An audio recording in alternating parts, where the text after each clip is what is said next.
L'expression qui est dite souvent, la dette de l'indépendance, est une expression fausse. Elle n'existe pas. Il n'y a pas de dette de l'indépendance parce que l'indépendance haïtienne a été faite de manière implacable, intraitable. Il y a eu guerre coloniale et Haïti a chassé l'armée napoléonienne du territoire haïtien.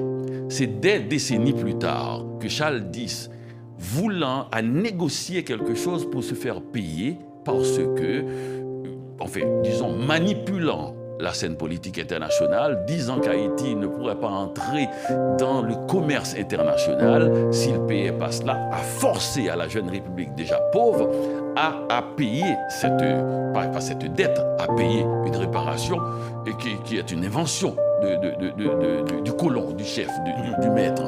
Donc pour moi, c'est deux choses complètement différentes. L'indépendance ne doit pas aller avec cela. C'est forcer la main de quelqu'un de plus faible. Haïti, voulant entrer dans le concert des nations, voulant vendre, a accepté de payer cette réparation. Mais il paraît même qu'on aurait pu même l'éviter si la diplomatie haïtienne avait négocié de manière plus sérieuse, plus forte sur cette question-là.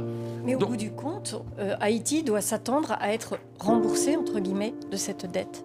Je vous ai dit qu'une discussion comme ça doit être faite devant une batterie d'avocats, de fiscalistes, de comptables, et se passe entre, disons, des gouvernements et des chefs d'État.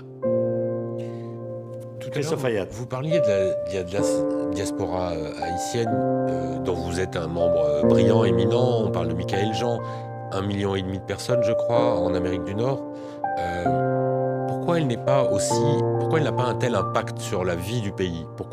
C'est comme si elle ne faisait pas confiance dans ce pays, dans un pays dont elle est originaire, pour investir, pour, d'une certaine manière, le pousser un peu au développement. Comme si elle l'oubliait peut-être en le quittant. Eh bien, c'est faux. Parce que mais cette aide est un obstacle.